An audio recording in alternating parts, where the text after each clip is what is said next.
بسم اللہ الرحمن الرحیم۔ السلام علیکم۔ سچ کی آواز حارث کے ساتھ آج میں بات کرنا چاہوں گا جس طرح سندھ میں شہید بے نظیر بھٹو یونیورسٹی کے اندر جو واقعہ پیش آیا 2 دن پہلے کہ جہاں پر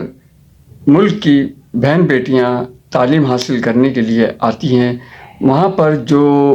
واقعہ پیش آیا اور جس کی ویڈیو آج کل سوشل میڈیا کی زینت بنی ہوئی ہے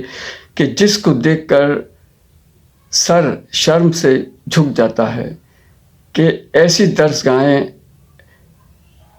ایسے یونیورسٹیز، ایسے کالجز کہ جہاں پر ملک کے بچے تعلیم حاصل کرنے کے لیے آتے ہیں اور ان کے والدین لاکھوں کروڑوں روپیہ ان کے اوپر خرچ کر کے ان کو اس قابل بناتے ہیں کہ وہ بڑے ہو کے ان کے سہارا بن سکے یا بڑا ہو کے وہ پاکستان کے لیے یا اپنے معاشرے کے لیے کوئی خدمت انجام دے سکیں کہ جس سے ملک کا نام روشن ہو سکے۔ مگر جب ایسی تعلیمی درسگاہوں کے اندر ان بہن بیٹیوں کی عزتوں کے ساتھ کھیلا جاتا ہو اور وہاں کی جو انتظامیہ اور ذمہ دار لوگ ہوں وہ اس کے اندر کسی نہ کسی طرح سے ملوث پائے جاتے ہوں تو یہ ایک نہایت افسوس کا مقام ہے۔ اور شہید بے نظیر بھٹو یونیورسٹی جو ہے وہ اندرون سندھ کے علاقے میں واقع ہے کہ جہاں پر میں سمجھتا ہوں کہ پاکستان پیپلز پارٹی کا اثر و رسوخ اور پاکستان پیپلز پارٹی کا جو ووٹ بینک ہے وہ وہاں پر موجود ہے، اور اس کے جو اصل کرتا دھرتا ہوں گے ان کا تعلق بھی یقیناً پاکستان پیپلز پارٹی کے ساتھ ہوگا۔ تو یہاں پر اب ذمہ داری بنتی ہے پاکستان پیپلز پارٹی اور بلاول بھٹو زرداری صاحب کی کہ وہ اس کیس کو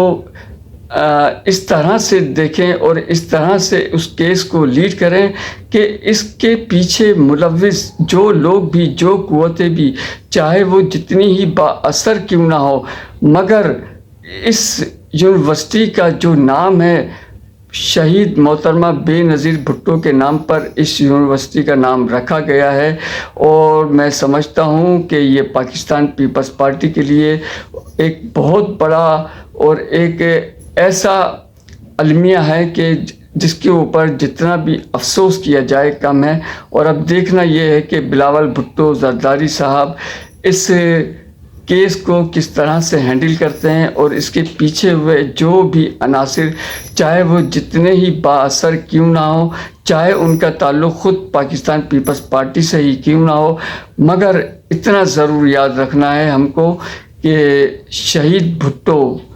یعنی ذوالفقار علی بھٹو اور محترمہ بے نظیر بھٹو کے خون سے زیادہ اہمیت میں سمجھتا ہوں کہ کسی اور چیز کی ہو ہی نہیں سکتی۔ تو اب یہ فیصلہ بلاول بھٹو صاحب کے ہاتھ میں ہے کہ وہ اس میں پیچھے چھپے ہوئے جو بھی عناصر اور جو بھی مجرمان ہیں وہ ان کو کیف کردار تک کیسے پہنچاتے ہیں اور کب پہنچاتے ہیں، اور اس کا رزلٹ پاکستان کی قوم کو کب سامنے نظر آتا ہے یہ آنے والا وقت ہی بتا سکے گا۔ دیکھتے رہیے سچ کی آواز حارث کے ساتھ، ملتا ہوں اگلی ویڈیو کے ساتھ۔ پاکستان زندہ باد۔